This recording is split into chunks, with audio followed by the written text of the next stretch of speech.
Bat হাতে 18 বলে 35, বল হাতে তিনি নিলেন 5টি উইকেট, তাও মাত্র 16 রান দিয়ে। মালয়েশিয়ার বিপক্ষে বলে ব্যাটে যেন আগুন বনে গেলেন জীবন। তাতে প্রথম ওয়ানডেতে বড় জয় পেল বাংলাদেশ দল। আজ বসুন্ধরায় মালয়েশিয়ার বিপক্ষে বাংলাদেশের প্রথম ওয়ানডে নিয়ে থাকছে প্রতিবেদনে। বাংলাদেশ ক্রিকেটে ভবিষ্যতের তারকা হওয়ার সম্ভাবনা দেখালেন শেখ পারভেজ জীবন।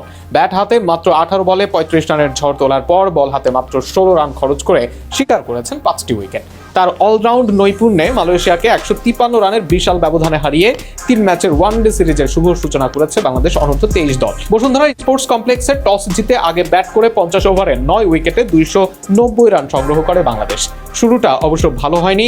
দুই ওপেনার জাওয়াদ আবরার ও ইকবাল হোসেন দ্রুত ফিরে যান। এরপর কালাম সিদ্দিকী অলিন ও শাহরিয়ার সাকিবের ব্যাটে কিছুটা প্রতিরোধ গড়ে ওঠে। তবে ইনিংসের মোড় ঘুরিয়ে দেন মোহাম্মদ আবদুল্লাহ ও আহরার আমিন পিয়ান। দুজনের দারুণ ব্যাটে বড় সংগ্রহের পথে এগিয়ে যায় বাংলাদেশ। আবদুল্লাহ সেঞ্চুরির খুব কাছে গিয়েও থামেন 100 বলে 94 রানে। অন্যদিকে আহরার 62 বলে করেন 61 রান। শেষ দিকে মাঠে নেমে ঝড় তোলেন শেখ পারভেজ জীবন। মাত্র 18 বলে 35 রানের অপরাজিত ক্যামিও ইনিংসে 4 ছক্কার মারে বাংলাদেশের সংগ্রহকে নিয়ে যায় 250 পেরিয়ে। তার সেই বিস্ফোরক ব্যাটিং এর পর বল হাতেও দেখা যায় আরো ভয়ঙ্কর রূপ। 291 রানের লক্ষ্যে ব্যাট করতে নেমে শুরু থেকে বাংলাদেশের বোলিং আক্রমণের সামনে অসহায় হয়ে পড়ে মালয়েশিয়া। নিয়মিত বিরতিতে উইকেট হারিয়ে কোনোভাবে ম্যাচে ফিরতে পারেনি তারা। বাকিদের ব্যর্থতায় মালয়েশিয়ার ইনিংস থেমে যায় মাত্র 137 রানে।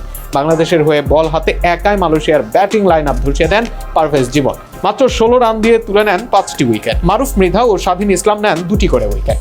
সব মিলিয়ে ব্যাট ও বল হাতে পারভেজ জীবনের অসাধারণ পারফরমেন্সে 153 রানের বড় জয় পায় বাংলাদেশ অনূর্ধ্ব 23 দল। সিরিজের দ্বিতীয় ওয়ানডে হবে 14 আগস্ট আর তৃতীয় ম্যাচ 16 আগস্ট।